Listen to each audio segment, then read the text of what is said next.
morning, Asia, and good morning, USA. Welcome to the Gratitude Talkshow. It is a privilege to be here today with the forever handsome Rick Hugh. Say hi to Rick and give him a big clap, send him some love. Hi, Rick. How are you doing? Hi, Lim. Good morning, USA. Good evening, Asia. It's good to be back. It's good to see you all. Yes, it's good to see all of you. Today, Rick, you look so dressed up, and I look so underdressed. When you came into the video just now, I was like, oh God, this guy.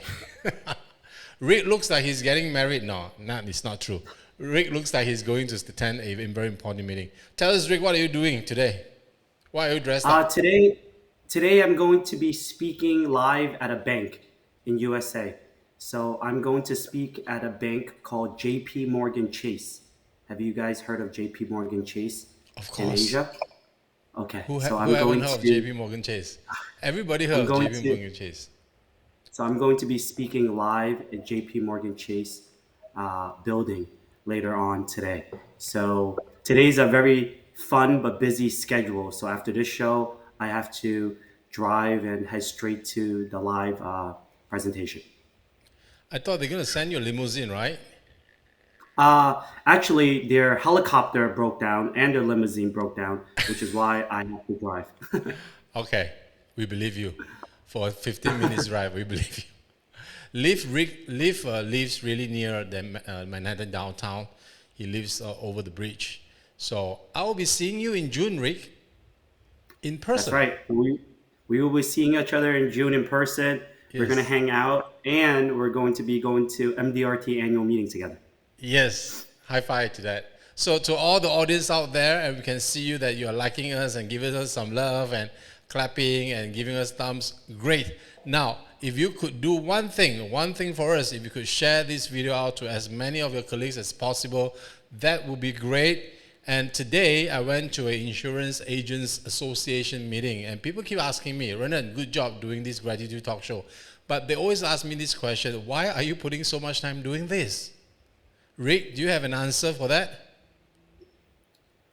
I do. I think it's all about giving back. It's all about giving back to the community, to other advisors. Lim, you and I, at one point when we were in our first day doing what we do, we probably had other people to share knowledge and experience with us. So it's about sharing this gift and giving back to others. Yep, that is exactly what we meant to do. It is about giving back to the MDRT community, to the insurance industry, to the financial industry. That's why we are doing this every month. And we hope that some of our ideas and some of our process or some of our advice would touch some of your agents, and hopefully one day they could be like us, top of the table member, court of the table, or even MDRT members. I think, Rick, you have benefited a lot from all the what do you call these seminars and all that, right? From when you're younger, right until now, you're still benefiting from that, and we are sharing that part, and we are contributing that part. And annual meeting is a way to actually share ideas, and that's why we are going. All right. So for all the viewers Yep. out there, if you are an MDRT member, I will urge you to attend the MDRT annual meeting. This is not a advertisement. This is an advice from a top of the table member, to tell you that you should attend the annual meeting in person, not virtually. Rick? The enemy of learning is knowing. The enemy of learning is knowing. If you believe you know it all, you will never try to get better and learn. Now, respectfully, I don't believe that there's one person that knows everything in the world. It's all about sharing ideas and giving back. When I go to these different conferences, whether I'm speaking or learning from others, what I realize is it's a huge community of giving back.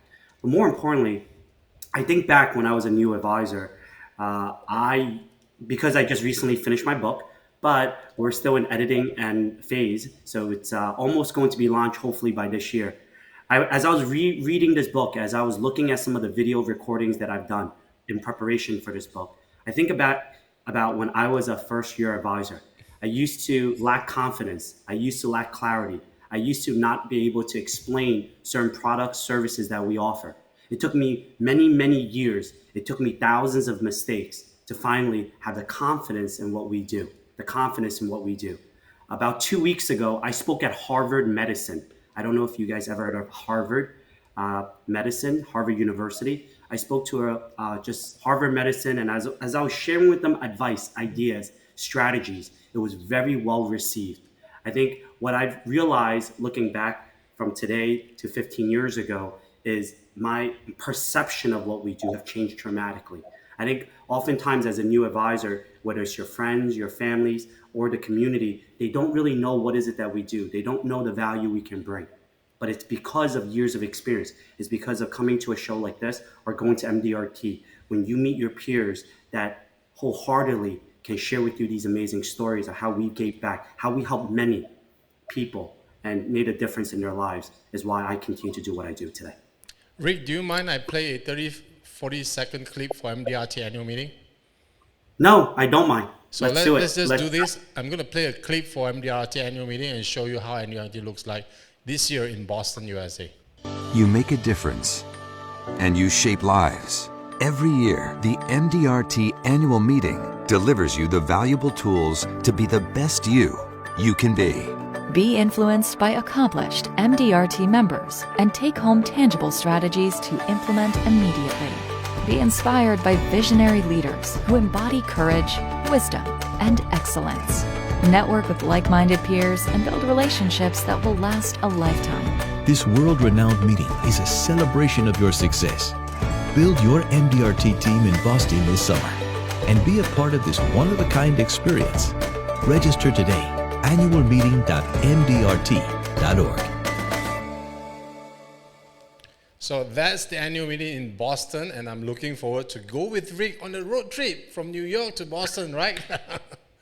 And then we will enjoy ourselves, right, Rick? So today, let's talk about what we are doing today. Today, it is about thought processes, all right?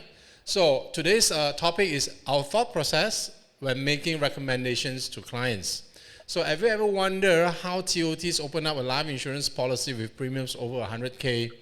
What is our thought process in recommending big policy? Now, this week we will discuss the thought process in opening big premium policy proposals. More importantly, our thinking process in closing these mega policies. So this is what we're going to talk about today. Hopefully some of you will learn one or two ideas or one or two way of approaching your clients and getting them to sit down and listen and basically take action in doing something very important for their families. All right? So Rick, you ready? I'm ready. Let's rock and roll. So before we start the questions and all that, I'm going to do this, right? So how do we do this show? For those new to our show, you can actually ask questions during the show. If anything pops out in your head, just put it in comments. I will save it up and I'll bring it up later in the show. We're going to spend an hour talking about this topic. You can ask us anything, right? And we will try to answer all questions before we end our show about 10 o'clock. So do not worry. I do want to mention something. Yeah. On average, every month, I probably do 2 or 3 presentations for companies, for clients, for various organizations. I think I know why, or I don't think I know why, but doing the show on a monthly basis with the Gratitude Talkshow, I would have to say the viewers on this show are probably the most shy people I've ever met. Most shy people I've ever met. And I always think, like, when I spoke at Harvard Medicine, why is it they have so much questions? When I speak at, like, a bank, when I speak at other insurance, financial services company, or other various stages, and I realized one thing that's different. I think it's because, Lim, most of your viewers are from Asia. Is it true people in Asia are very shy? Because if you guys are shy, that's exactly why I feel like you guys have lots of questions but are too shy to ask. Why? Because we're giving back. So please don't be shy. It's just when I do these different presentations, normally it's 60 minutes, 90 minutes, or even 2 hours. Like the last 30, 40 minutes, there's like hundreds of questions. But this show, there's always lack of questions. Unless you all know everything, then you guys need to ask questions. So please do not be shy. Hi. Yes, please ask question. I can see some of my friends are here. So hi, Shirley. So ask questions. Do not worry that we cannot answer them. If we cannot answer, we will tell you we cannot answer. And we'll tell Obama to come and answer, all right? Rick, you're good friends with Obama, right? Okay? I'm good friends with his wife, actually. Okay. All right. Okay. We should go and Let's visit get her. ready. Should we visit her when we're in New York? Yeah? I think it's sarcasm that people in Asia may or may not understand too much. All right. All right. So, Rick, let's start. The first question, we'll let you start first, then we'll let Rick do the Western version of his answer. I'll try to put in my Asian views on the question, all right? So the first question is this: what's your provisional criteria in taking in a client? So when it comes to deciding whether or not we onboard a client, I think it's a mutual fit process. When I was a newer advisor, my goal was to help as many people as possible. So when I was a newer advisor, I was more of like a generalist. However, today, after 15 years, I would argue that we're more like a specialist. I think oftentimes we as an organization, as an advisor, we get to choose whether or not we want to work with someone. There are many moments in my career where I choose not to work with someone. So I'll give you a great example. Generally, my first standard before I decide to work with someone or not is they must be referred in by another existing client. So at Midas Wealth, I talk about us being private wealth. To work with someone in private wealth, generally there are 3 criteria. Number 1, they have to have a certain amount of income. Number 2, they must have a certain amount of assets. And number 3, if the first 2 criteria, they may or may not fully qualify, they just have to be at least referred by another existing client. If they're not referred by another existing client, I don't know if I would feel comfortable working with them because we're very selective on who we work with. Currently, we work with over 1,200 families, 1,200 families nationwide. For us to take on more clients, it means a lot more work. So on average, every time we take on somewhere between 60 to 70 new families, I have to hire another full-time associate to help me service the amount of work that we do onboarding these clients. So generally, our provisional criteria at the very minimum is they must be referred by an existing client, or they must have either heard me speak at Harvard Medicine, heard me speak at this conference, or if I spoke at their company, they have to have some type of relationship. Now, when we do that introductory phone call, it's usually a 15, 20, at most 30-minute phone call. During that 15, 20, 30-minute phone call, we would ask intentional questions to see if it's a good fit. So for example, I asked Lim, what are your biggest financial goals or concerns? What's most important for your family? If Lim goes, I want to learn how to play better basketball. I want to know how to drive faster. Or I want to know how to run a marathon longer. I would say, Lim, respectfully, we are not the right fit for you because I'm not going to be able to help you in those areas. But if Lim says, I want to know how to save more money so that my children can pay for college. I want to buy my first, second, or third home. I want to expand my business. I want to retire sooner versus later. I want to protect my family through insurance, investment, and other financial service products. Then I would say, sure, we can help you. So during that initial introductory call, we are able to decide if they are a good fit or not a good fit. Now, I want to be very transparent. It's not because I don't want to help clients. It's because I've said this in a previous session. If I am a surgeon, would it make sense for me to meet someone that has a minor scratch on their finger? Probably not. When I was a new advisor, I said, yeah, I want to help everyone. But no, because a person with a scratch on their finger can receive their services from a nurse, right? Now, if you think I'm a surgeon, I should still help someone with a scratched finger. Well, if I help that person, whether it's by stitching their finger together or putting a Band-Aid on, after I help them, they'll be very thankful. But after they see my surgeon bill, they might not be as happy. So I recommend, depending on what your specialty is, who you should work with is very important. So at our firm, if you guys ask, I think I've shared this in the past, my average client average client makes over 1 million US dollars a year and have at least 2 to 5 to 10 million of net worth, depending on their age and criteria. Because if someone is 30 years old with 2 million of net worth versus someone that's 60 years old with 5 million net worth, with total transparency, the 30-year-old with 2 million will probably outgrow the 5 million at 60. So we generally look at every client, but that's the type of clients I generally work with.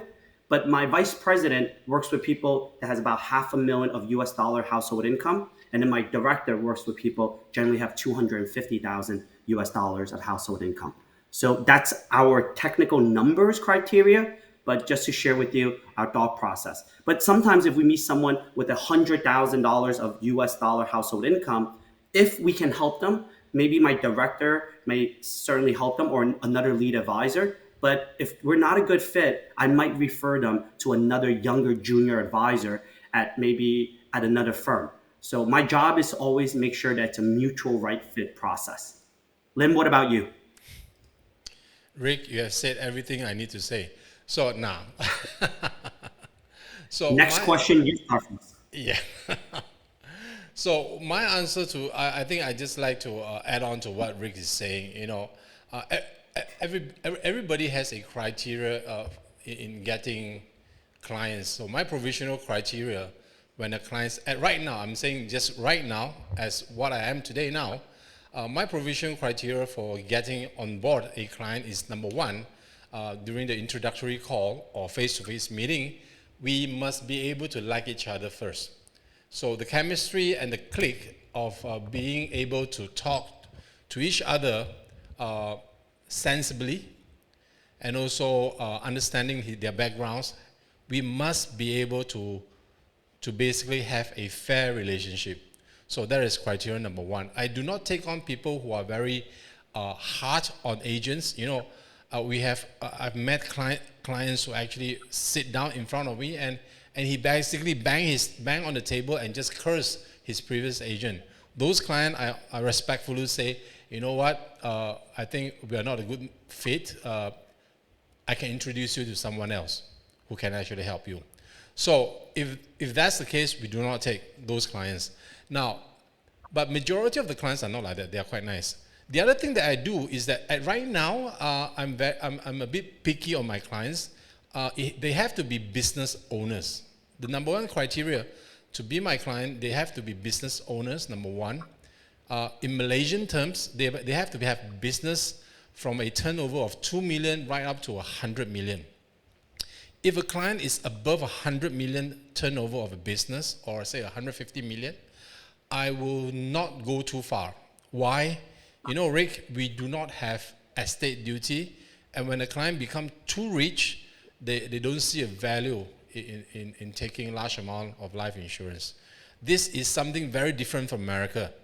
This is something very, very funny. So my criteria is from 2 million, 3 million, right down their turnover of the business, right down to about 100 million. That is my sweet spot. So I do a lot of private doctors. You have to be a private medical doctor practicing privately for me to come in, or your spouse is a private medical doctor. I do staffs of clients. If let's say they have staffs who wants my advice, we will do that. For why? For relationship purpose, to keep our clients happy. We do advising work for their staffs. But those work are being done by my junior advisor. I have a customer advisory team, a team of 2 staffs who actually advise these junior clients. So they can be clerk, clerical, admin, dispatch, whatever. Those are referrals from these businesses, and they will go to my CA team for advice.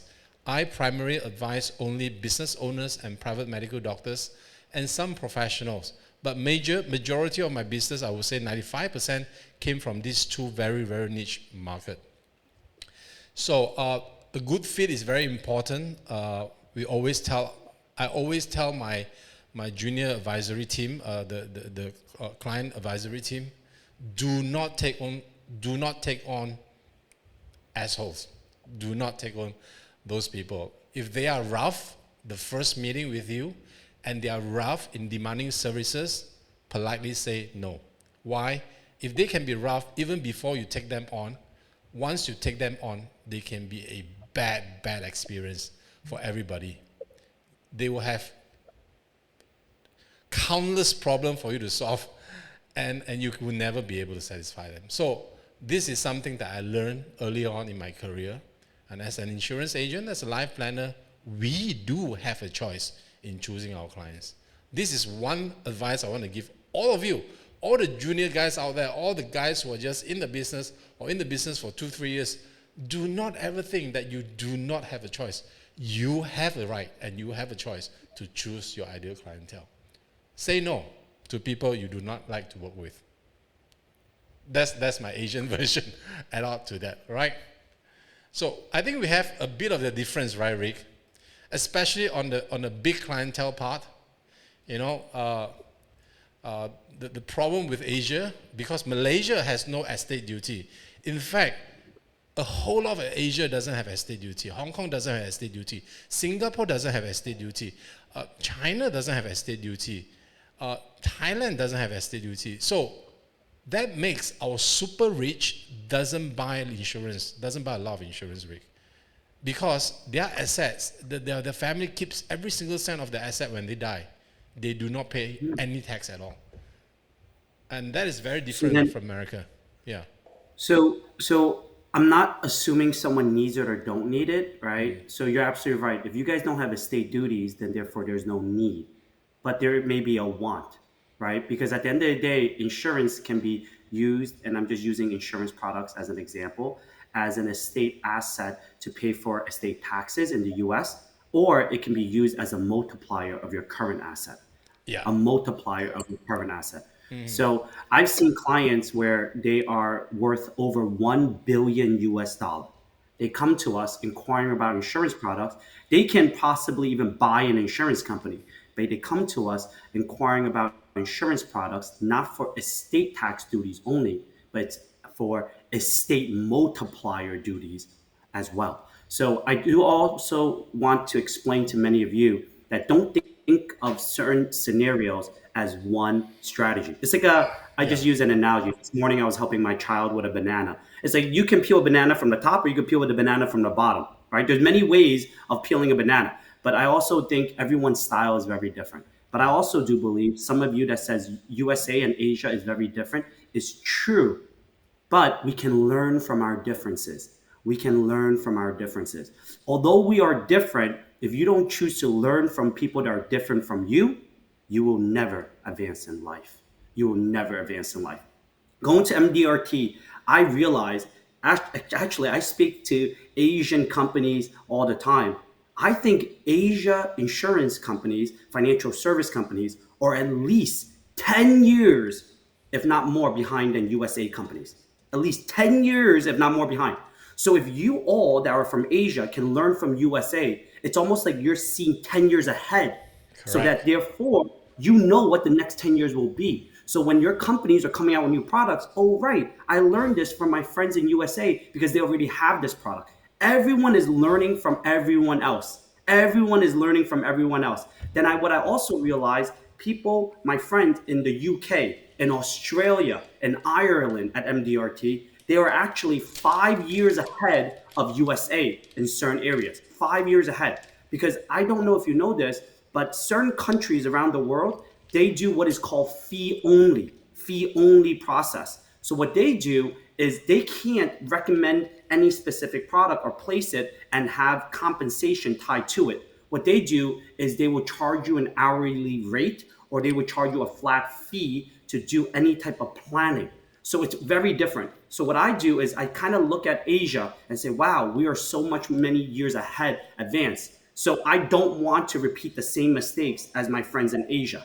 But I also look at other countries and wow, they're so many years ahead of us so that if the future does change, I'm ready and prepared. So it's all about learning from each other. Yeah. So one of the reasons why I insist to go to the annual meeting in US instead of the global conference in Sydney, I'm not saying you cannot go, I mean, by all means go, is that because I can see, as what Rick says, I can see 10 to 15 years ahead of what is going to happen in Malaysia. That is why I always make the trip annually to go to the annual meeting, to learn as much as possible, to ask people like, Rick, what's going to happen? You guys is like my crystal ball looking into the future. And I can see that happening. So it's amazing, So go to the annual meeting and see us. When you see us in the annual meeting, come to us. I promise you, we will shake your hands. You will buy us a coffee. All right, Rick? So let's go to the second question, Rick. Yes. So let's go to the second question. Now, understand that it doesn't happen overnight. What our criteria is now, it doesn't happen overnight.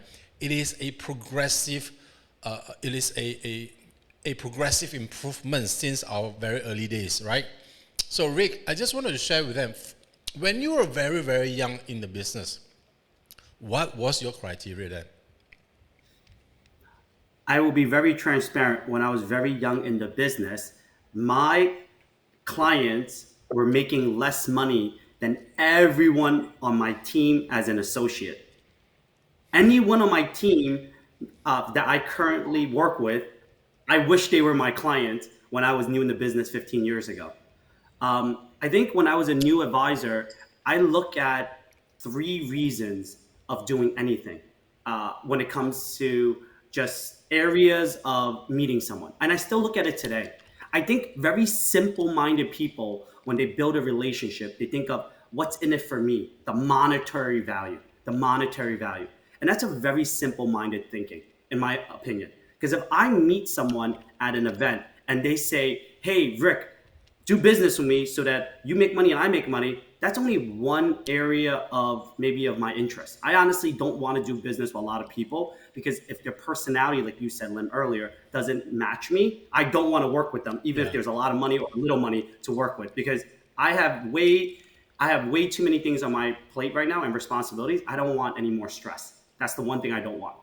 Now, there's other things we can look forward to, which is not just monetary capital, it's intellectual capital. There are many times I meet someone, they may or may not qualify to be our client based on their income or their asset, but as I speak with them, I learn so much from them. I'll give you a great example.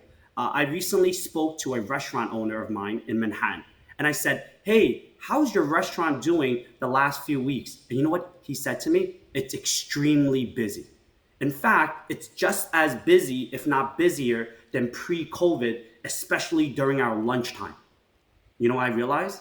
I realized USA is going back to pre-COVID levels. I realized that many people are going to not just work from home, they're going to go into a hybrid mode, going back to Manhattan to work, or they're going to have to work in Manhattan full time. So by me having conversations with various clients, I actually learn a lot. So it's also intellectual capital, because how many times can we meet someone and there is no monetary relationship, but there's a lot of intellectual exchanges. Like I share ideas with them, they share ideas with us, and it's a great exchange. And then finally, it's about, the third one is about reputation and relationship. So oftentimes I don't work with clients because I don't think we're a good fit, but they say, hey, Rick, I'm looking for this area to help me. Like I'm looking for someone to help me understand my student loans. I then introduce them to other people. So I just want to share with the audience that don't think of meeting someone, you have to have any type of business relationship. Just think about how can I be the best that I can be for them and be for myself. Now, when it comes to progressive improvement since my days, it's very simple. When I was a new advisor, I always focused on my activity, 10, 5, 3, 1. And one of the earlier shows, I talked about this. As you build your business, it's all about 10, 5, 3, 1, right? You're building your clients. But what I don't know if you and Asia do this or not do this, but do you guys do annual reviews? Because 15 years ago, maybe some of my clients are making $30,000 US. Today, they're making $300,000 US. Because if you think about it, when I was 21 years old, I made less money than anyone on my team, my associates. But today, I obviously have grown in my life and career. So the reason why I went from maybe MDRT to COT and TOT is because my clients all grew personally too. Because when we started that relationship 15 years ago, my goal was to be with them for the rest of their life, as long as I can possibly be, right? To help them get to retirement. As they grow in their careers, they get promoted and they grow their assets, so are we. But I also will share with you how we progressively improve our clientele is because of how we progressively improve our intelligence and our mind. So today, compared to 15 years ago me, I'm extremely different. In fact, I would argue that 5 years ago, the TOT me versus 5 years today me, I'm probably at least 10 or 20 times better than that person. I look back at some of my videos 3, 4, 5 years ago, and I actually think that person is very, very weak as an advisor. And that person was a TOT advisor. Because back then, many years ago, I read, so compared to today, I've read hundreds of more books. I've been through so much more meetings that I've improved so much. So how you progressively improve in your career has to do with annual reviews, working with clients, having patience. And as your clients grow, and you always get better. What about you, Lim? Wow. I think Rick, your answer is perfect. Rao, I just want to add something. Yes, an ideal client. When I was young, when I was started, I was a graduate. I graduated from university before I turned into full time. So at that time, my ideal clientele will be graduates. So I prospect for graduates and people on higher education because I know they have a better income, they have a stable income, and intellectually they could communicate better with me. At that point, I was still a bit stiff. I do not know how to bend my behavior to accommodate different background people. But as time grows and as you learn from business people and all that, then you understand that if you want to grow your income, you need to grow your clientele. So I took a very deliberate step to improve my clientele from graduates to businessmen. So that process took me about 6 months to move on from graduates to businessmen. If you ask me, is it worth the time doing it? Yes. Why? Because that process gave me my first MDRT qualification. It took me 6 months to 9 months to actually do that. So from then on, I slowly understand that there are certain group of business, there are certain professional that I do not like to work with. I could not handle their kind of character, so I shy away from those. And I was focusing on a group of businessmen that I can work with very well. If some of you know me, I'm like the de facto insurance advisor and life insurance advisor for the Plumbing Association of KL and Selangor. So I work exclusively for plumbers for many years, and these are very, very good businessmen. So from then on, I progress with selection of clientele into people, businesses with bigger revenue. You get to know bigger businesses, bigger revenue, and you get to know people with more money, right?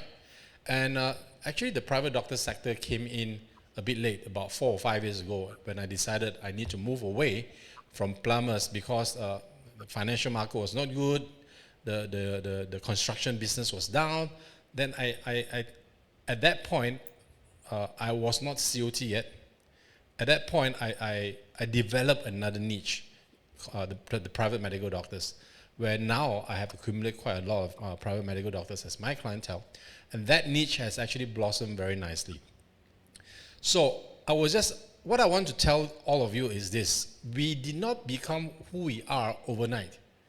It took years of developing, learning, reading, asking around, get knocked, kick our leg, on a tree bark, that kind of experience, and gradually you will blossom into somebody you want to become. Let me just put it this way. Some people take longer time to blossom, some take shorter time to blossom. Take your time. Your time will come.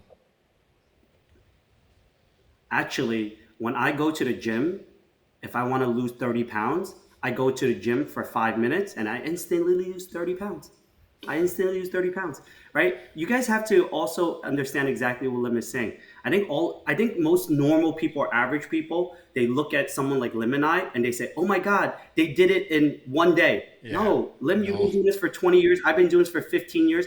We went through tens of thousands of meetings, mistakes, experiences. Like, you think I just grew all this white hair in one day? No. It's because if you actually look at me 15 years ago to look at me today, My wife even said, wow, if I met you, the version of you 15 years ago, I may not have married you. And I was like, thank goodness I joined financial service industry, because it's because I went through so much of the things I went through. I became wiser. I became more mature. I became a better business owner. I became more responsible. And I look at life differently, right? So therefore, we are not some people that just in one day. I think all of you that want to find a silver bullet, that one solution, it's a patience process. It's a very patient-driven process.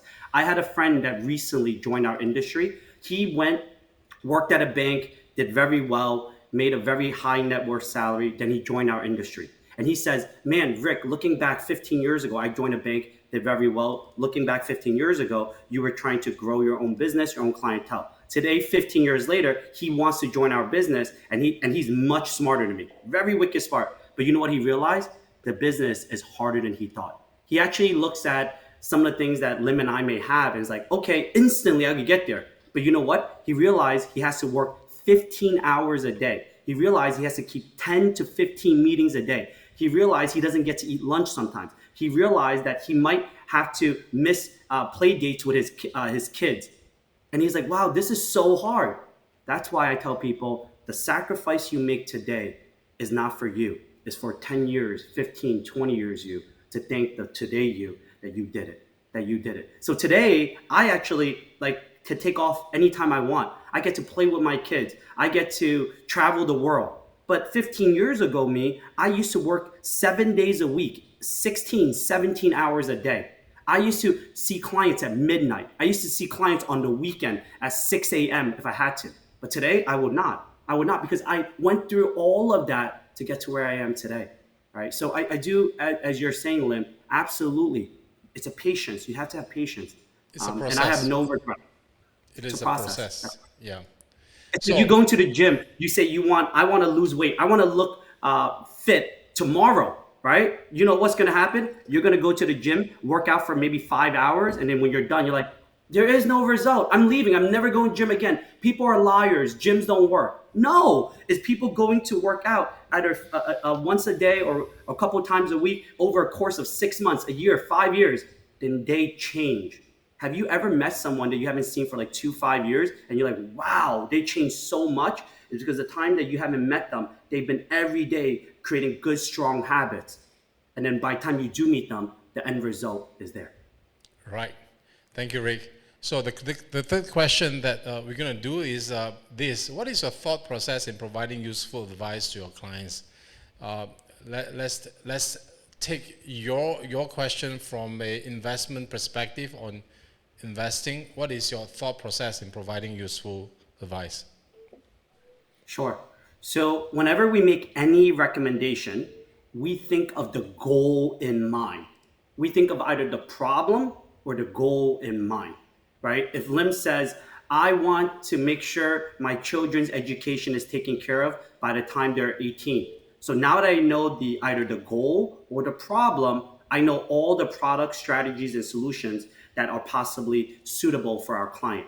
Then, before I even recommend any one of these areas, I teach our client. I teach our clients on how the recommendation has to do with the plan, has to do with the goal. So I think it's really important, as Benjamin Franklin says, if you don't have a plan, you plan to fail, something along those lines. Not having a plan is planning to fail. So we always do that. What about you, Lim? So sorry, I just got choked. I made that answer a little easier because when it comes to investments, it's actually quite simple. First, I think about the risk tolerance. I think about the time frame for investing. I think about their goals. And then when it comes all together, then my team does the research to find out all these ideas and opportunities. And then we tie it all together and we educate. And then honestly, I tell people this all the time. I really don't know how to sell. I do, but I'm really, really good at teaching. I'm a philosopher if you look at my quality trait and my communication style. Because I teach so well, I try to simplify it so people understand. And once they understand, they'll either say, yes, this makes a lot of sense, we like to work together, or no, they don't understand and they do it themselves or not work together. And that's okay. And then we just move on. Yep. You? Yeah, so for me, what is my thought process? Let me just put it into the insurance perspective for the audience. So Rick is talking about the investment perspective. So on the insurance part, so my thought process is this. When I met a client that I want to work with, he is my ideal clientele. He fits all the tick box that I've taken out. So if he fits,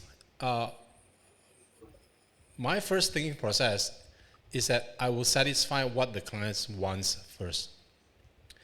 There's a distinct between what the client wants and what he needs. Nobody needs a Porsche. Nobody needs a Bentley. Nobody needs a Mercedes-Benz. But everybody wants a Mercedes-Benz.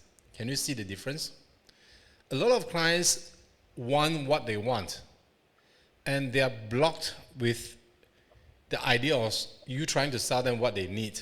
So always remember one thing. For me, if he is an ideal clientele, I will always satisfy what he wants first. So after he become a client, then I will offer him as a friend, as an advisor, what he needs. So the advice can come in maybe a meeting later, or 2 meetings later, or 3 meetings later, doesn't matter. As long as he becomes a client first, then later on I will try to tell him as a friend, as an advisor, what he actually needs. Now, most clients in Asia, most client doesn't want to see you before he becomes your client, correct? And most clients worry that you do not see them after you become their agent. Before they buy, they don't want to see you. After they buy, they worry you don't come to see them. So that is the mentality of clients in Asia, in Malaysia, Singapore, whatever. That is that mentality. So what I want, the thinking process is to make him your client first, if he fits your bill. Make him your client first, and then after that, on the second, third, or maybe in 3 months' time, upsell, cross-sell, whatever you need to do, then you do what you think that he should have, what he needs. All right? So offer what he needs according to his budget. But my advice to you is to never undersell the client. Always propose by 20 to 30% of what you think he could afford, and let the client bring the premium down. So if you think he makes 200,000 a year and he could afford a policy of 10,000 ringgit a month, 10,000 ringgit a year, never undersell a policy that is 7,000 or 3,000. Why? Because when you undersell him, you're doing his family a disfavor. Once he bought that policy, he might think it's enough. Oh, I have enough. But that is not true. He might need more than that. So always oversell. If you think he can afford 10,000, go for 13, go for 14,000 premium. Make it bigger, make the policy bigger, so that he can tell you how much he needs. It is easier to slope down than to bring the premium up, right? It is easier to cut the premium down than to bring the premium up. The next thing I like you to have in your thought process is what? Always look at what he has. Study all his plans and all the policies that he has. Take time to understand him first, and then suggest the best option. If you can't do a policy review on the spot, take it home. Tell him, you know what? I could not do this right in front of you right now because I need time to digest what you have. Allow me to take it back, and I'll come back in 3 days' time and give you a proper review and give you the best advice that I can give you. I tell you, 10 out of 10 times, your client will agree. He wants you to prepare well for him. He doesn't want you to do a hasty job. Now, the last thing I like to put you through in our thinking process, on providing useful advice, is to always remember your advice may not be what he wants to hear. He might not like what you say. Take example, Rick, I think you need a critical illness policy for 3 million. Why? Because when you have cancer, you're going to do. He might not like what you say. Rick might be a super healthy person who do yoga for 4 hours a day and do meditation for 2 hours. He might not like it, what you want to say. But so respect that, So clients is not always right. Let me just put there. But we are also not always right. I will try to tell you, a lot of advisors, when they are some years into the business, they try to argue with the client. They win the battle but lose the war. you lose a client. So remember, your advice may not what he wants to hear. Respect that, but you are not always right, okay? So this is my advice to you. Always give option to the clients because they can make the best choice themselves, right? So that is my take on that question. So I would like to urge all of you, now Rick is back on, I'd like to urge all of you to actually ask more questions, number one. Number two, if you can, share this out with all your friends, right? Rick, so we are going down to the last two questions, Rick. Okay? Now, what is that one thing? This is very interesting. Rick, this is very interesting. Let me just ask you this question. Let me put this up, right? What is that one thing that we should not do as an advisor in our thought process when we advise our client? What is that one thing that we should not do? If it's one thing that we should not do, is think about ourselves before we think about our clients. Think about ourselves before we think about our clients. I think the one thing we should do is always be a fiduciary. Always be a fiduciary. Always have your client's best interest. If you recommend the same thing to 100 different people, you're a salesman. You're not a fiduciary. That means you're not customizing your plan to the person. So the one thing we should not do is think about ourselves and lead with products and not tie it to their clients' goals, concerns, needs, solutions. But I will share with you something else. There's 3 things I always do when it comes to helping our clients. Number one, I think as a fiduciary, if I exchange roles with the client and I'm able to give myself and my family advice, what is it that I would do for my own family? So that's being a fiduciary, client's best interest, number one. Number two, always go through a very detailed, in-depth fact finder. I recently met a referral, and within 5 minutes, she says, what is the best products or services for my family? And I said, well, I don't know because I don't know you. I'd like to get to know you further. She's like, no, there's no point. Just tell me, what is your best product? What is your best strategy? How do you make money for our clients, for your clients? And then I said, once again, everyone is different. Depending on your age, depending on your risk tolerance, depending on your suitability, your goals, your objectives, everyone is different. And then she asked me the same question for the 3rd time. And I just said, I think you might have met too many advisors that come to you and say, this is my best product. And I don't think I'm the right fit for you. I'm sorry, but take care. If you have any questions in the future, you're more than welcome to ask us. But without going through our fact finder process, I really don't know what I'm going to recommend you because I have to do my due diligence. So that's number 2. And number 3, for many of you that may or may not heard this strategy, I do what is called the 50-30-20 rule. 50% of our clients' income goes towards necessities of life, food, shelter. 30% goes to luxury, variable spending. And then 20% we put towards their financial plan. And amongst the 20% surplus they have, then we differentiate which percentage go towards which allocation and asset class depending on their goals.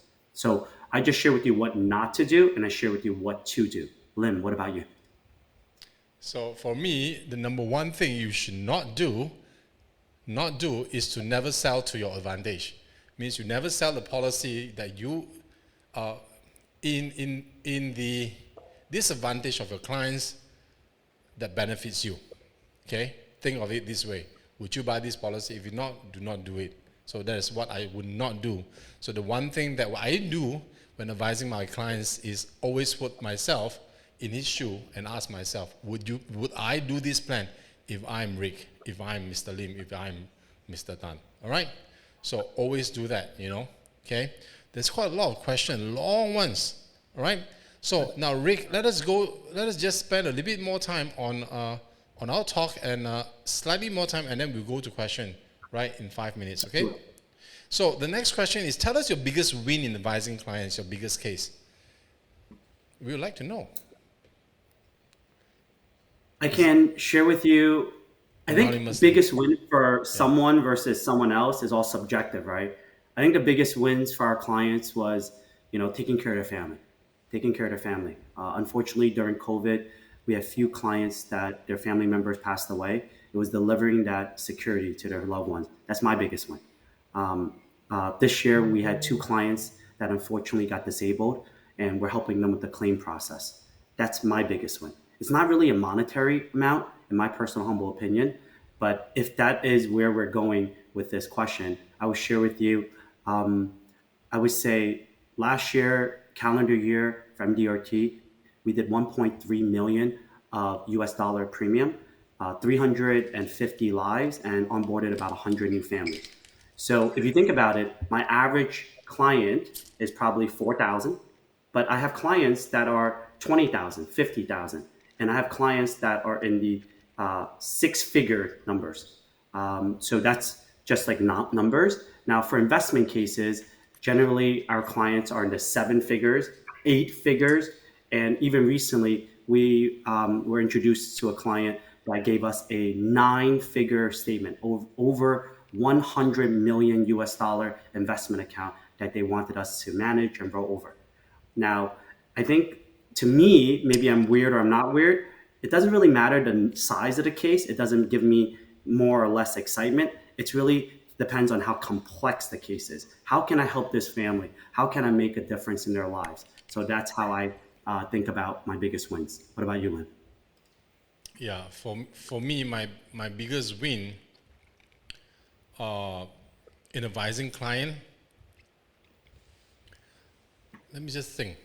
Okay, let me just put this way. My biggest win advising a client is to tell a client not to do a investment or saving plan with me, but to actually consider my option of doing a critical illness policy for himself.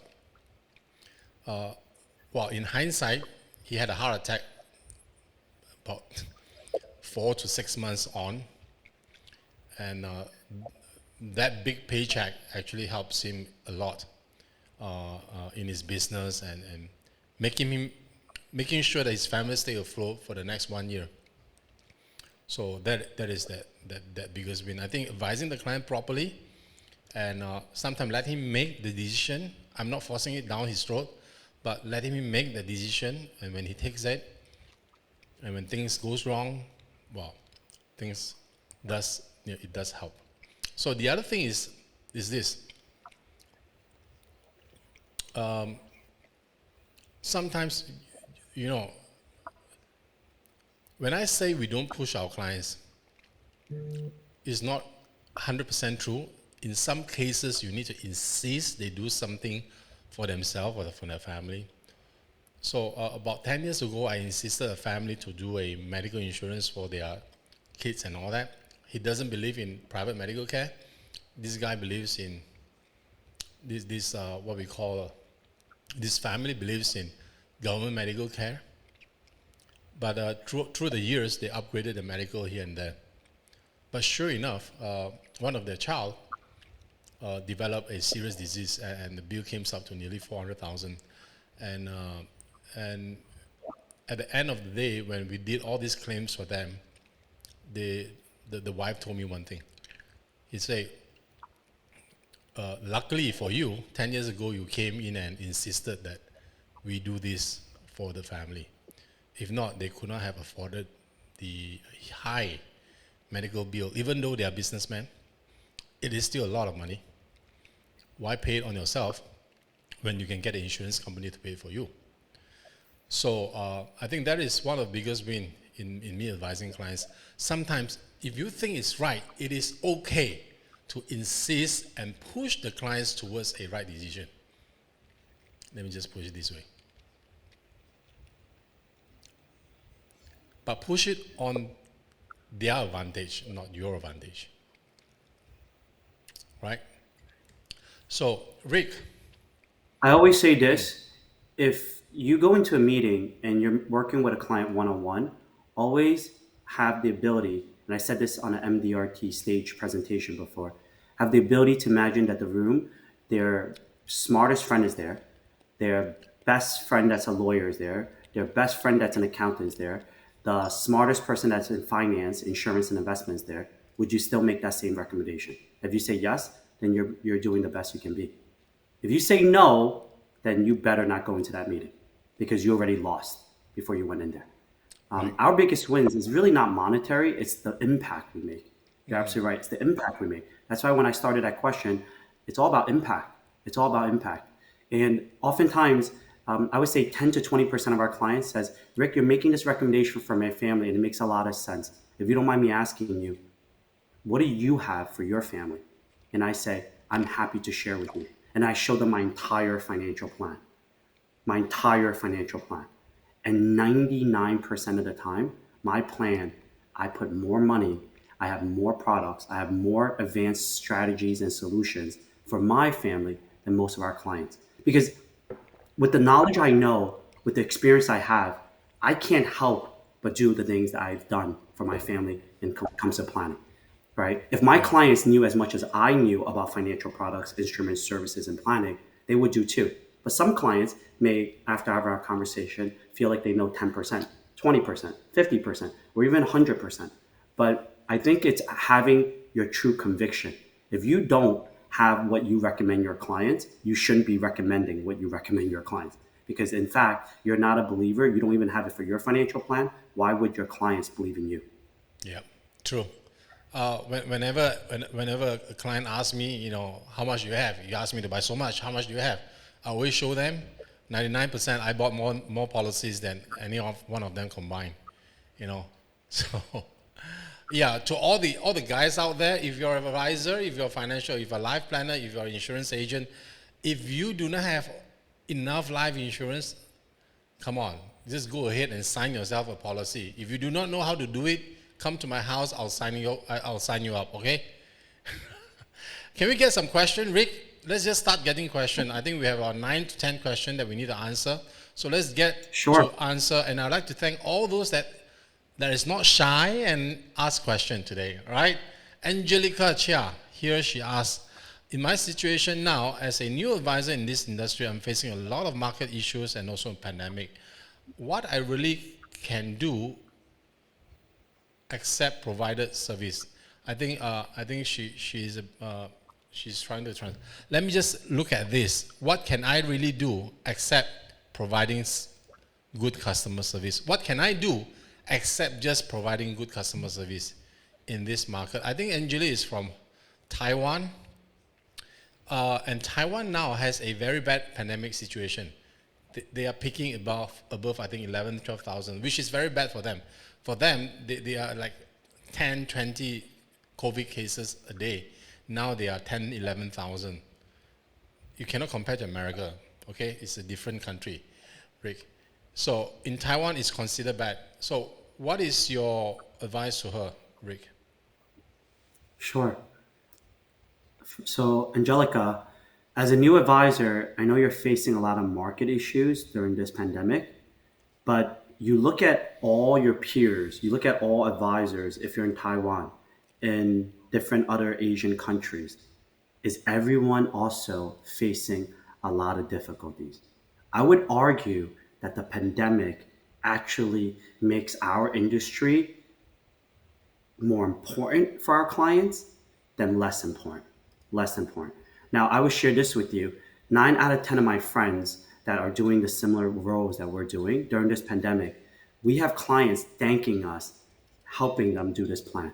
We have clients calling us, clients referring their friends and family coworkers to us without even us asking, saying, wow, I'm so grateful and thankful that 5 years ago you recommended me to do some of this planning.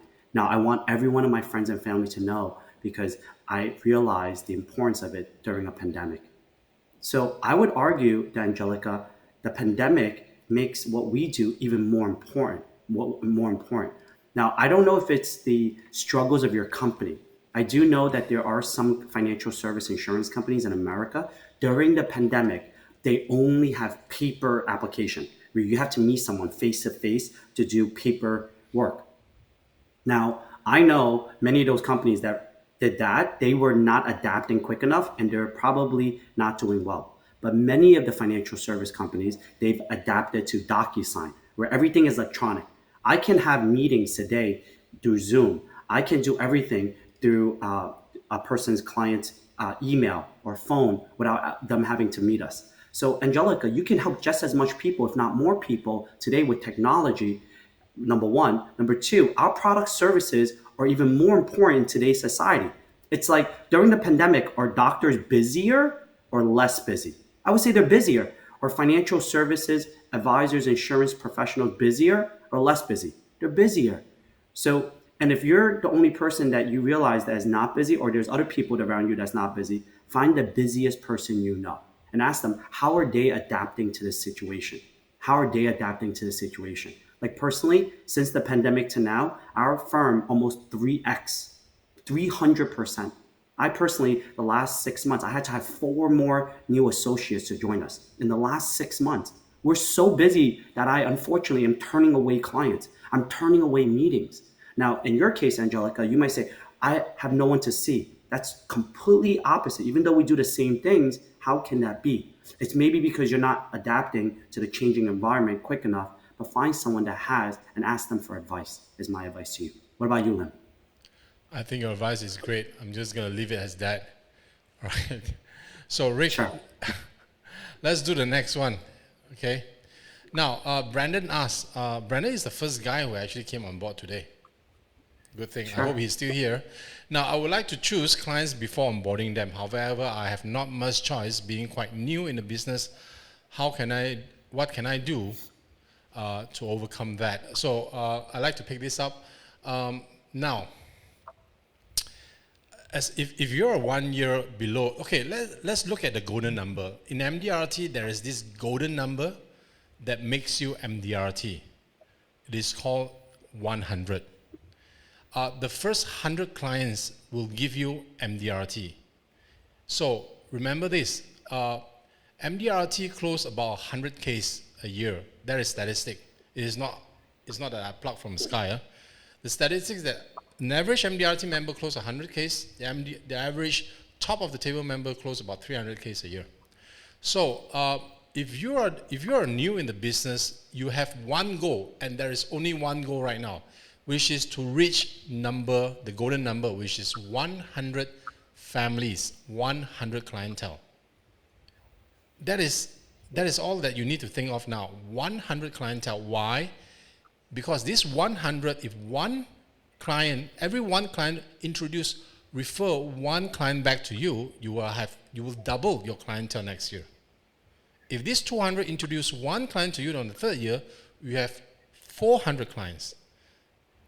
When you have 100 clients, you become MDRT. When you have 400 clients, automatically every year you achieve MDRT for the rest of your life. So there is a statistic out of this. Because 400 clients, if they buy one policy in every 4 years, you have automatically 100 policy if you serve them well. So my advice to you, Brandon, is to speed up the process of acquiring your first 100 clients. Some agents take 3 months, 5 months, 6 months to acquire the first 100. Some guys took 8 years and they still haven't collected the 100 clients. So, and you can see how these people actually perform. Some are very fast, some are very slow. People blossom at different time, but I encourage you, Brandon, to go for 100 clients. I would suggest you to do it within the first year of your career. All right? So let's move on to the next one. Rick, I'd like you to take this up. So Rashi is asking, being an advisor, we might not able to answer every question of our clients, be it technical or whatnot. We are finite, we do not always possess all the knowledge required. How do we overcome this, and what do we say to our clients and how to improve? Very long question. You'd like to take that, Rick? Sure. By being honest and transparent to your clients, by saying, this is a great question. Based on my background and experience and the information I possess, I would like to partner with a specialist at my firm that may know the answer. I don't think clients will be offended if they realize you don't know everything. The thing I truly believe it's about giving accurate, correct advice. But if you give wrong advice, that's bad. But it's okay to tell your clients, that's a really, really good question. Because I may not be 100% sure, and I want to be extremely accurate when I give you any type of answers or advice. If you don't mind, give me and my team about 24, 48 hours. I will come back to you based on our research and advice. Sometimes clients ask me, hey, Rick, Looking at my tax returns, what would you give me? Looking at my wills and trusts, what advice would you give me? They asked me a very technical question. I said, this is great. Generally, for me to answer this question would take me at least a couple of days, because I can't answer on the spot, because there's a lot of moving information that I want to confirm before I answer you. So that's what I would say. And if you're not a specialist, like if Lim asked me, how do I dunk a basketball? I say, great question. However, I may or may not have the answer to this, because I'm only 5'6" and I've never dunked a basketball before. However, I have friends that have. Let me get back to you on that if you don't mind. That's how I would answer. Right. Lim, what about you? I think. Well, your question, your answer is great. Do not give the wrong advice. Do not give a wrong recommendation. If you do not have the answer, owe up to it and say, I will come back to you. All right? But one thing, Rick. Yeah. One thing. In Asia, okay, it is another Asia problem. In Asia, a lot of advisors, especially new ones, doesn't get enough training. Let me just put it this way. They don't get enough face-to-face clientele training. What they had is classroom training. They probably have like 8 hours classroom training by the insurance company and another 2 hours with their leaders, and they are thrown out into the deep sea. And they struggle for 3 months. They get banged here and there. Some of them confidence level are very low and they quit. Some survive, good. The bad news is that the survival rate of the Asian market insurance agent is very low. I do not want to tell you the number, but it's shockingly low. So my advice to all the new guys, especially new guys, get yourself in front of a client as much as you can. And they are the teacher. They are the best teacher that will teach you. They will ask crazy questions, difficult questions that will help you grow in your skill in handling people, in answering questions, and to provide solution. So do not sit in the office and wait for a manager to bring you out. Come on. Go out and meet people. And you don't have an answer for that, call your manager on the spot. I have this question, can I ask you? You have the answer, tell the clients. And that's something you learn. If you collect 3-5 questions every day and you learn 3-5 answers every day, I bet you in 30 days, you'll learn 100 questions. And I tell you, objections and questions from clients are always between those 100 questions. No people ask you anything, outside of that. Most clients' questions are quite similar, They are quite similar. I think what people may or may not know is, I don't know if the ratios are the same in Asia. Did you know in USA, there is a 10% retention by the 5th year? That means out of 10 people recruited, only 1 will still be here after year 5. If that is the same as Asia or even better than Asia, that means out of the 40 plus viewers that we have, in 5 years, only 4 of you will still be here. Which is why when you don't ask questions, it blows my mind. That means the 90% of you that won't be here just think you know it all. Now, what I'll share with you is in one of my past presentations is I truly believe, depending on everyone's learning style, there's 3 stages of learning. I believe insurance company, financial service company, investment company, they do a very good job of product training. Yeah. Product training, right? That's all. That's all they do. Because if you think about it, if they were really good at client acquisition, client communication, the people from the home office would go out there and they will be the field and not us. Yeah, they're not good at it. They're good at the product side, but they're not good on the client acquisition side. They're not good at being a business owner side. And I say this all the time, but I believe there's 3 very important steps in the first 90 days of your business. Number 1, the first 30 days, I would recommend for any of you watching, if you're not good in many things, go find an advisor and pair up with them. Learn from them. Go to those meetings with, for example, a Lim, a top of the table advisor, and say, hey, Lim, let's do this case together jointly. I want to learn from you, or maybe your manager. And then when they're doing it with the client, you take a lot of notes. But not about what the client's saying. It's about what your mentor, your manager, or the top advisor is saying. Take lots of notes. And then the second 30 days, what I would recommend you to do is go with this advisor and say, hey, more successful manager or advisor, can you let me do half of it and you do half of it? So that's mean we're participating together. So I would do half and they would do half. And in the last 30 days amongst the 90 days, this is very important. And this is the final part that people always forget to do, which is why they don't succeed, is you go with a mentor, manager, or a top advisor and say, hey, when we go to these meetings, can I do 100% of it and you just watch me so that you can only come in when I need help. Don't keep putting a life vest on me. Let me swim. And if I drink a little bit of water, then still let me drink it, right? But when I drown, then you save me, right? Once you go through those first 90 days, and then the mentor, the manager, or the top advisor says, hey, Rick, hey, Lim, you graduated. You're good enough. Then you go. But too many people, when they come out of training, just because they learn a few weeks of products, they're like, I am ready. I'm going to take over the world. And that's why they fall on their face. And 90% of them are not here in 5 years. Yeah, the stat is the same in Malaysia. About 90% fails in the first 3 years. Then another maybe 2 or 3% will fail in the next 2 years. So that is sad. Did you know that when you get to the fifth year, did you know when you get to the fifth year and you're at least MDRT, there is a 90% chance you'll be here for the rest of your career. Yeah. So I've been doing this 15 years. Lim's been doing this even more years. That means we're probably going to be here until we're 60, 70 years old. What? 90? I'm kidding. Just kidding. Now, let's get to the next one. This is especially for you. Could you share why a client of a net worth 1 billion is looking to buy an insurance product, Rick? Sure. The reason is because insurance products can help them do more things than without having it.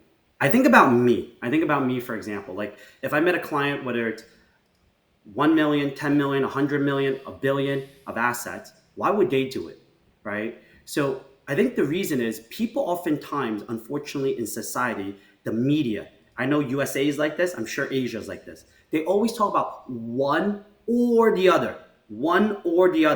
That's wrong. There's no one investment product. There's no one insurance product that solves all. So I meet people that says, I'm going to build massive wealth through real estate. Great. But what if real estate failed? I know during COVID, the global pandemic, especially in the USA, when the government says you cannot collect rent from your tenants as a landlord.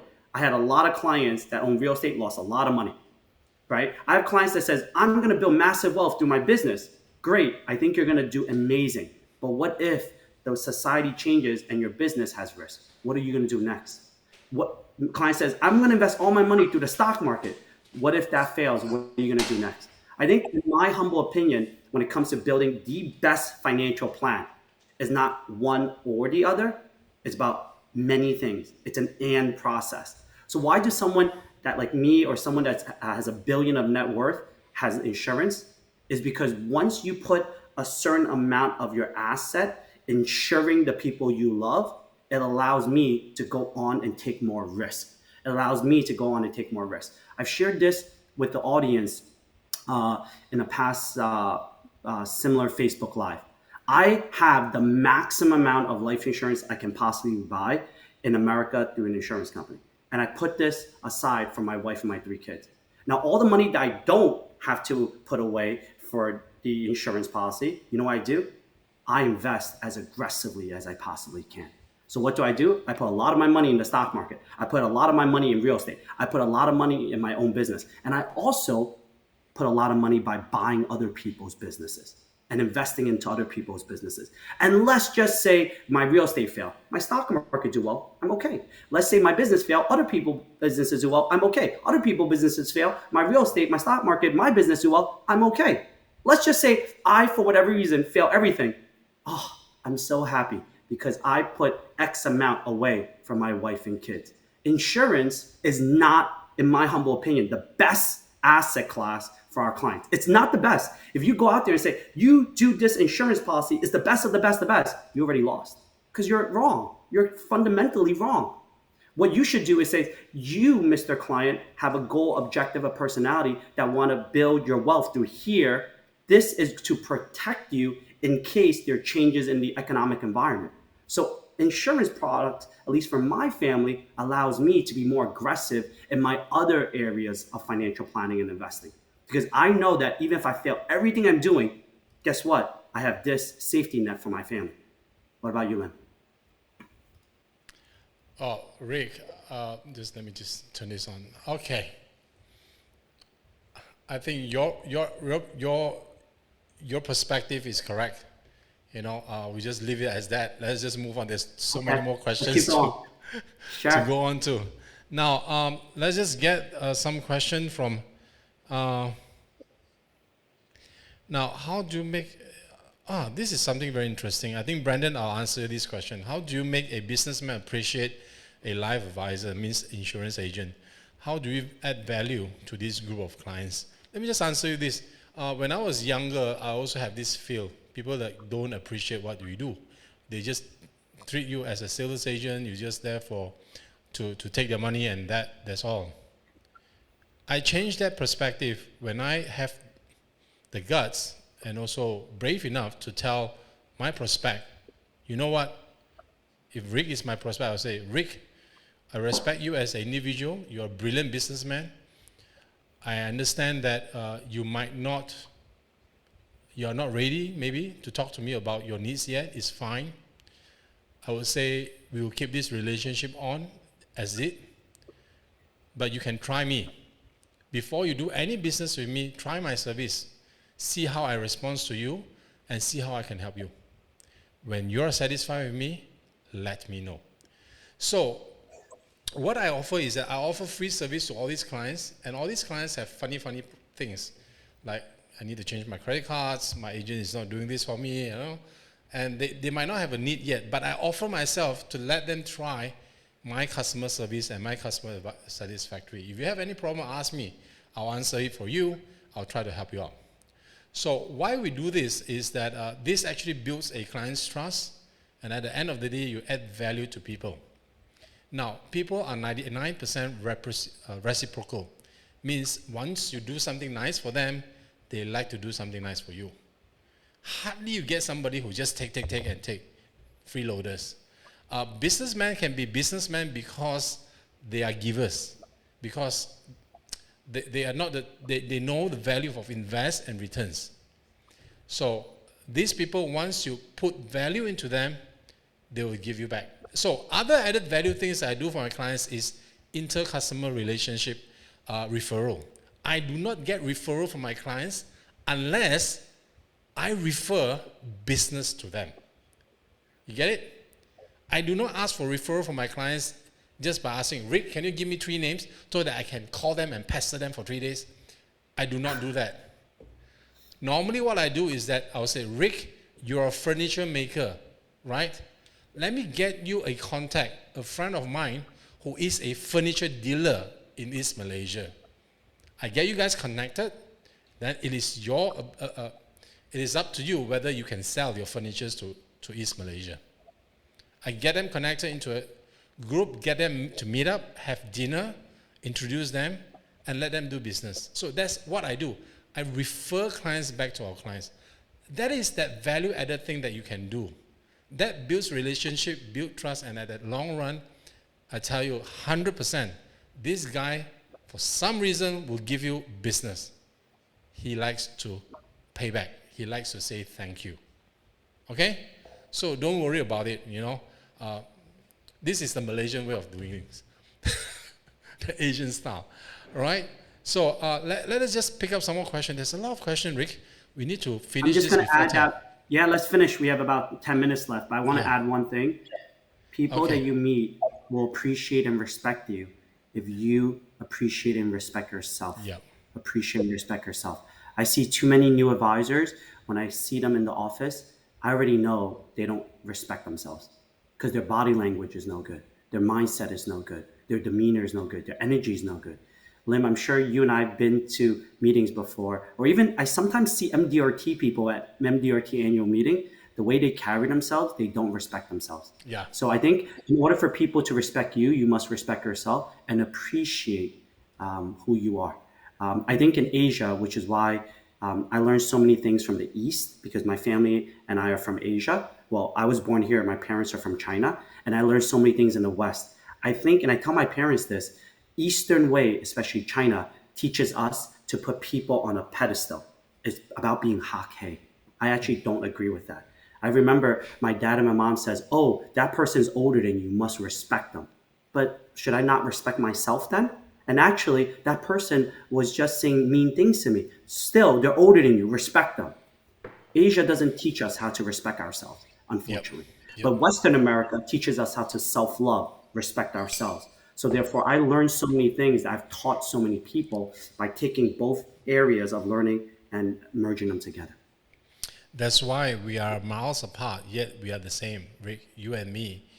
We think very differently, but yet again, in a lot of ways, we agree to each other. There's so much to learn from each other, right? That's right. Okay, let's get this. How are you going to deliver a message to those businessmen while they prefer to invest in income, property, and not insurance? Now, let me take this. How do you deliver a message to people who prefer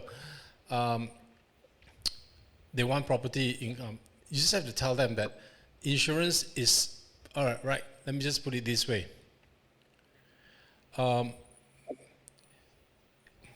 Insurance is not an investment asset. Insurance is a protection asset.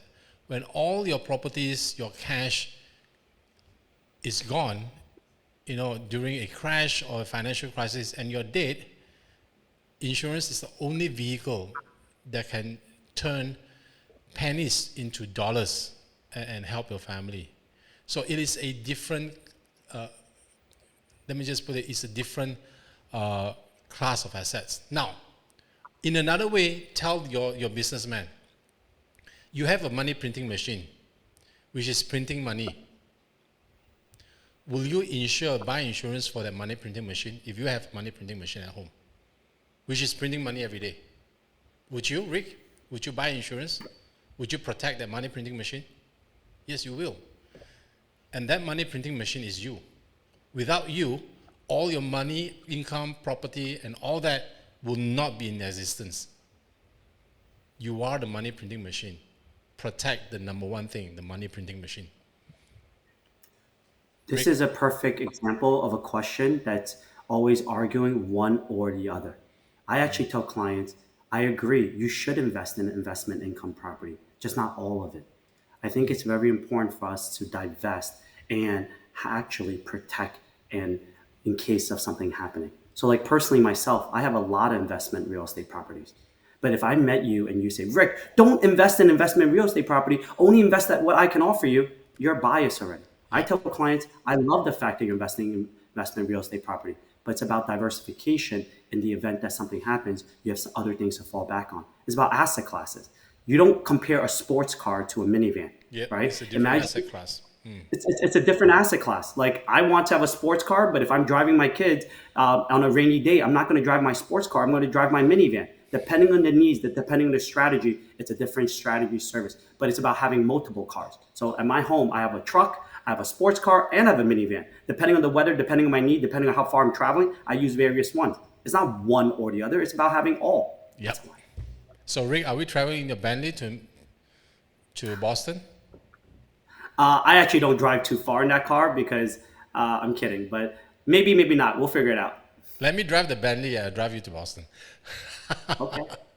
Right. Now, the next question. Most of the time after our planning, we found our client having health issues. How do you handle these kind of clients? Let me take this. Okay. I can tell you one issue, Kakian, is that you did not fact find your client well enough. You did not fact find your client well enough. You do not understand. You just try to sell something. Okay, I think your face look like you need to buy this. That is the problem. Fact find your clients properly. Do you have any health issues? How are you today? Are you on long-term medication? Are you smoking? Do you smoke? Do you drink? Let's have a beer. Do you drink often? How often do you drink? Come on, they will tell you everything. So fact find your client properly before you go on to suggestion. If you go on to suggestion and advice before fact finding, you end up like this. How do you handle your clients if you have this problem, right? So this is one problem. And the other thing is this, a lot of agents is not medically trained, their background is not medically trained, which I don't blame them. But you can actually Google a lot of things on the internet. If they tell you, I have a severe chronic asthmatic disease, Google it, then you understand what it is. It is not 1980s, right? You cannot find anything online, right? So Google it, and you will find these health issues. And I would suggest you, if the policy is big enough, talk to your underwriter first before you come with a suggestion, so that you don't shoot yourself in the feet. After suggesting this to the client signs and goes back to the underwriter, medically unfit, you cannot offer. Then you shoot yourself in the feet. Yeah? Rick, you have anything to add? So I'll just piggyback just like a few other thoughts. Yes, you have to do a better fact finder and you have to do better field underwriting. Number one. Number two, let's say you did a great job, but there's something in the doctor records that was a surprise to you and the client, or the blood urine or any underwriting process surprises you. Then if the client gave you a budget for a certain number, and because the premium now doubles, then ask them, would it make sense to keep the same budget and just reduce the policy by half, right? So for example, if it's $100,000 for $1,000, if they say, whoa, I can only do 1,000 for 100,000, but now the 100,000 becomes 2,000, then just bring the policy, reduce it to 50,000, keep the same budget.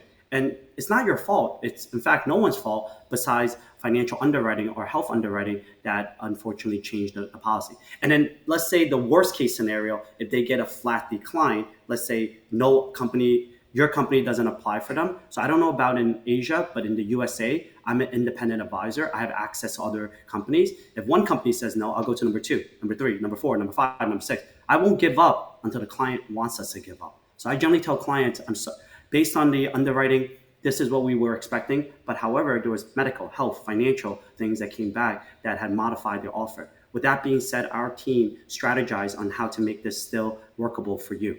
Here's some alternative options. And if the client says, no, I'm not interested, I give up, then we at least tried our best.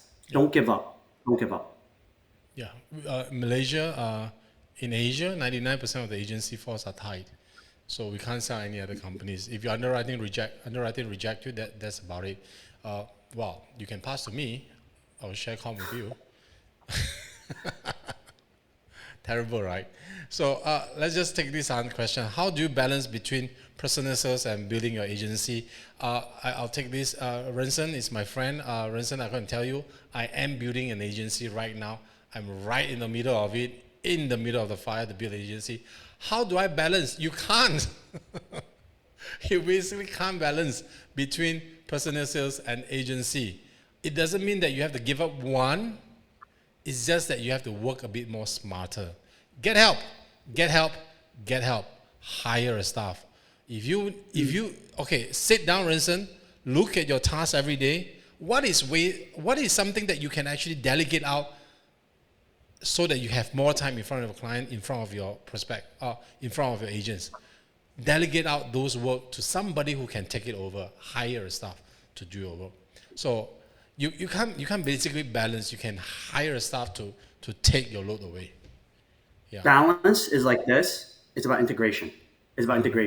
So when I had a team of 5 and I grew to a team of over 50, I was very, very religious with my schedule. I was obsessed with every hour that I was working. For example, if a client meeting rescheduled, I would go to an advisor and train them. Say, hey, I noticed you're doing phone calls. Let's do it together. For example, if an advisor for any reason couldn't make my meeting, then I would make phone calls and say, hey, to a client, hey, do you want to grab lunch? I know I'm in your area today. So it's about integration. Don't be too stuck with a schedule. Just understand how you can integrate both. Right. Last question, Rick. We have went through the whole thing. Right. How do you stay consistent in being MDRT, COT, TOT? You want to do that, Rick? By setting goals and executing. Don't just say, I'm going to do MDRT, COT, and TOT and try to get lucky. So every year, by the end of the year, I do goal planning. I think of the number, I think of my expectation, and then I reverse engineer. What is it that I need to do? What is it, the activity, the action, the team building? I must hire more people to get to my goal. And it's always about improving yourself. I had a colleague recently say, hey, Rick, we just had our best year ever, and there's still 2-3 months to go. And I said, should we go to sleep then for the next 3 months? And she's like, no, that's not what I meant. I said, exactly. It's not about being better than I was yesterday. It's about being the best I can possibly be. So in fact, I set goals and I always hit my goals, but sometimes I just don't really think about the goals. I just think about, hey, what is it that I'm trying to do in my life to be the best possible version, and staying consistent. I know when it comes to individuals, some may not have the motivation, but it's about having accountability partners. It's about having decent habits. It's about sharing goals publicly and then staying consistent. Right. Thank you, Rick. My answer for you, how to be MDRT. Number one, learn. Keep learning every day. Learn through the MDRT Malaysia podcast, learn through the MDRT channel, learn through our channel. Keep learning every day. And most importantly, number two, success and consistency doesn't happen by luck. It happens by pure strategy, by detailed planning, and disciplined execution. Let me just put it this way. Nobody becomes TOT by luck, right? So that is what I can give you. Learn and learn and learn. So it's 10:03. Rick, you need to go to give your talk in the JP Chase Morgan. I love to see you do a talk live, when I see you, Rick. So say thank you to Rick. Everybody say thank you to Rick, and thank you to me for hosting this. It has been a pleasure to host Rick, and I look forward to see you, Rick, in Boston and in New York. Yeah. And I guys, we promise you, yeah, it is the last week of June that we're going to do the Gratitude Talkshow in Boston. We're going to do it. I promise you're going to do it in Boston. But we're going to change the time a bit because it's going to be morning America, Sunday, that kind of timing. We will try to adjust it. But definitely, we guarantee you that we will do one live session in Boston with other TOTs. Let's make it fun, right? Let's make it fun. Okay? Sure. So thank you guys for coming in. Rick, anything to say before we go off? Look forward to sharing with you guys and girls even more exciting knowledge and information next month. But let's have our best day as we head into the weekend and stay focused, consistent habit, and let's go serve our community and be the best we can be. To all our Muslim friends, Selamat Hari Raya and Selamat Berbuka Puasa. We wish you a very good Muslim New Year coming on in the next few days. We are a Muslim country, Malaysia. So Selamat Hari Raya in a few days, and Selamat Berbuka Puasa today. Thank you so much for coming in. Thank you, Rick.